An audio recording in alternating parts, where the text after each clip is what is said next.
नमस्कार दोस्तों, बहुत बहुत स्वागत है आपका देश प्रदेश के इस प्रोग्राम के अंदर। दोस्तों, डिप्लोमेसी के अंदर क्या नहीं हो रहा, बहुत कुछ हो रहा है।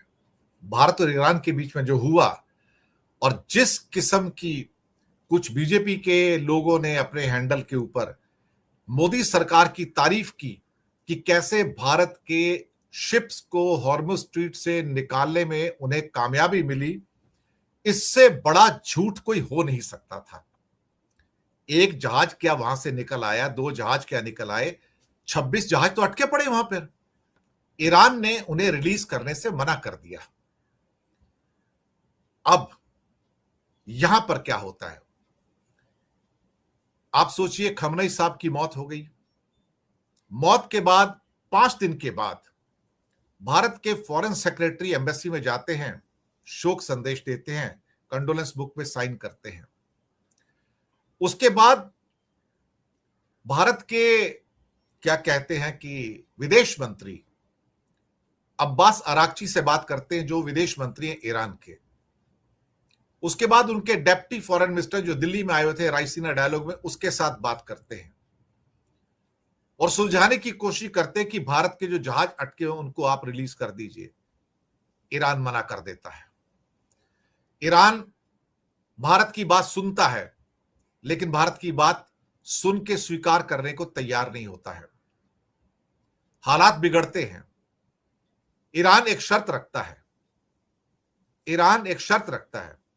आपने खमनई साहब के कातिलों का कंडेमनेशन नहीं किया।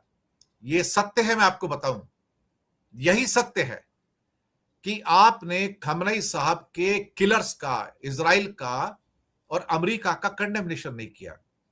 भारत चौंक जाता है। भारत को समझ में नहीं आता कि यह क्या हो रहा है। भारत कहता है कि हमें बहुत दुख है कि खमनई साहब की हत्या हुई, लेकिन भारत यह नहीं कहता कि हत्या की किसने। ईरान यह सुनना चाहता था कि आप यह कहो कि हत्या की उसने। भारत ने कहने से इनकार कर दिया, या कहा जाए भारत ने यह शब्द अपने मुंह से नहीं निकाले। सिर्फ एक ही शब्द कहता रहा, हम शांति के पक्षधर हैं, हम पीस चाहते हैं, वहां पर डायलॉग हो, डिप्लोमेसी हो, पीस हो। लेकिन भारत ने इजराइल को, अमेरिका को कंडेम नहीं किया। उसके बाद 185 बच्चियां मारी जाती हैं स्कूल के अंदर। चाइना डोनेशन देता है, आज ही दिया। उस स्कूल की बच्चियों के परिवारों के लिए कई लाख डॉलर की चाइना ने आज डोनेशन दे दी। उसको कहा कि ये ह्यूमन हेल्प है। ये हो गया। इंडिया ने उन बच्चियों की हत्या की कोई कंडेमनेशन नहीं किया। भारत उदासीन रहा। और इसके बाद एक मसला और निकलता है कि भारत इस साल ब्रिक्स का प्रेसिडेंट है। भारत ने ब्रिक्स की कोई मीटिंग नहीं बुलाई। प्रेसिडेंट होने के नाते मीटिंग बुलानी चाहिए थी। भारत को इजराइल और अमेरिका का जो अटैक है ईरान पर कंडेम करना चाहिए था। भारत ने नहीं किया। ईरान चाहता था कि वो भी ब्रिक्स का मेंबर है, इंडिया ब्रिक्स का मेंबर है। ये स्टोरी निकलकर आनी शुरू हुई तो भारत के होश फाख्ता हो गए। बीजेपी लिखती है कि नहीं, हमें सफलता मिल गई है, 2 शिप आ गए हैं, बाकी भी आएंगे। वो नहीं माने। कल रात को मोदी को बात करनी पड़ी मसूद पेजेश्किन के साथ में। मसूद पेजेश्किन कौन? President of Iran. वो नहीं माने। उन्होंने बात सुनी, लेकिन इधर से सुन के यहां से निकाल दी, क्योंकि आईआरजीसी जिसके मुखिया थे सुप्रीमो खमनई साहब और अब मुज्तबा, वहां तक बात पहुंचने से पहले ही शाम को तेहरान का रिवर्सल आ गया। नहीं, हम आपके जहाज नहीं छोड़ेंगे। बात ब्रिक्स पे आके अटकी। ब्रिक्स क्या कर रहा है? इंटरनेशनल प्लेटफॉर्म पे आपने कैसे अमेरिका को कंडेम नहीं किया? आप हमारे से रिश्ते रखते हैं या अमेरिका इजराइल से रिश्ते रखते हैं? यह बोन ऑफ कंटेंशन हो गया। अब ब्रिक्स से इजराइल की निंदा भारत ने नहीं की। भारत ने मीटिंग भी नहीं बुलाई। दूसरी बात, भारत ने जो भी टेलीफोन कॉल किए उसमें कोई शांति का प्रस्ताव नहीं है कि मैं कुछ करूंगा। उसका एक कारण है कि भारत में मिडिल ईस्ट के अंदर ईरान के हमलों की निंदा की। आप सोचिए, ईरान के अटैक की भारत ने कंडेमनेशन किया है, यूनाइटेड नेशन में कंडेमनेशन किया, लेकिन भारत ने ईरान के ऊपर अमेरिकन और इजरायली अटैक को कंडेम नहीं किया। ये नहीं कहा कि तुम गलत कर रहे हो। इसको लेके भारत वन साइडेड हो गया। अब मोदी मसूद पेजेश्किन से बात करते हैं। इससे पहले जयशंकर कई बार सैयद अब्बास अरागची से 4 बार बात करते हैं और हर बार की बात में लिखते हैं मेरी ईरान के फॉरेन मिनिस्टर से बात हुई, एक बार और बातचीत हुई, और फिर कहते हैं कि ब्रिक्स से जुड़े मुद्दे पर बातचीत हुई। बस ये ब्रिक्स से जुड़े मुद्दे पर चर्चा हुई। ईरान ब्रिक्स का मेंबर है।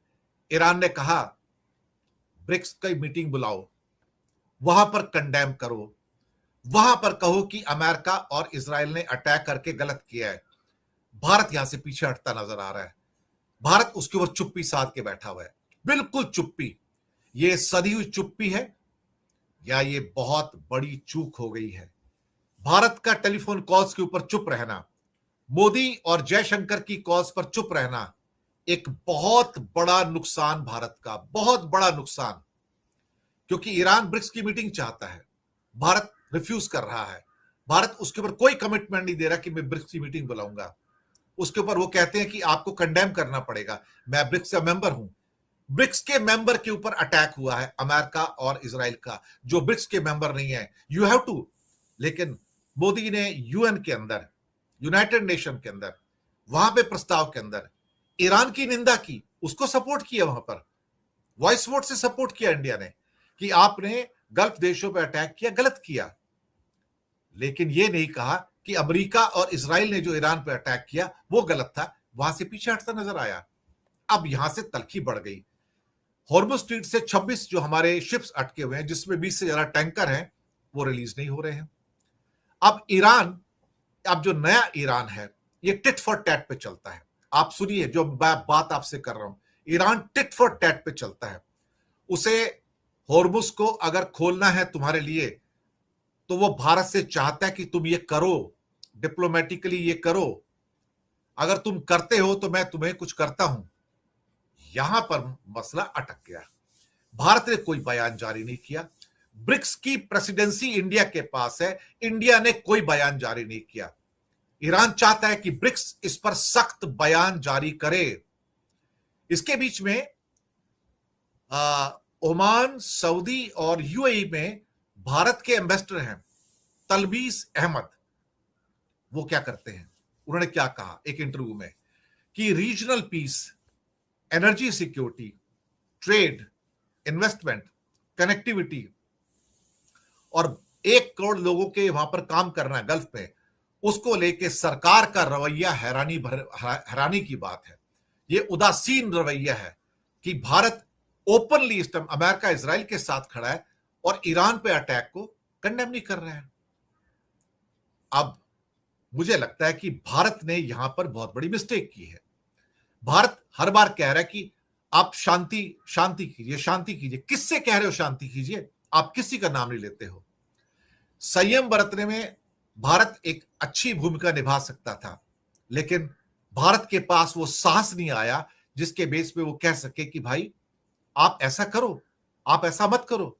भारत को कहना चाहिए था, अगर अपने आप को कहता है कि विश्व गुरु है, महाशक्ति है।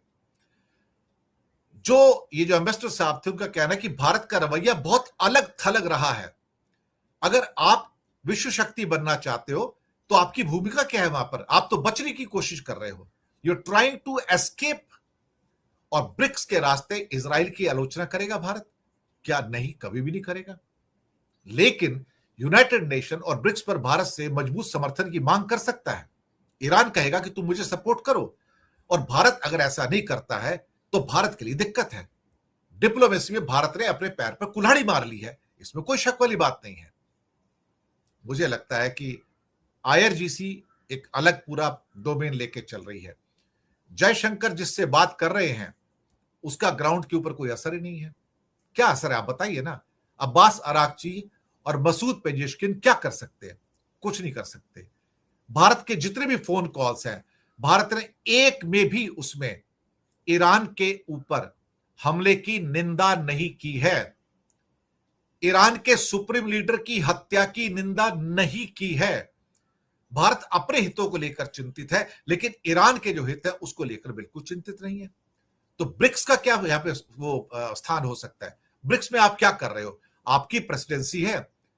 इंडिया एक किस्म से, मेरे हिसाब से, इंडिया तो नहीं, इंडिया सरकार, मोदी सरकार एक्चुअली देखा जाए तो ट्रंप के कहने पर चलकर ब्रिक्स को तोड़ने का काम कर रही है। ब्रिक्स को तोड़ने का काम कर रही है, क्योंकि ब्रिक्स काम ही नहीं कर रहा है।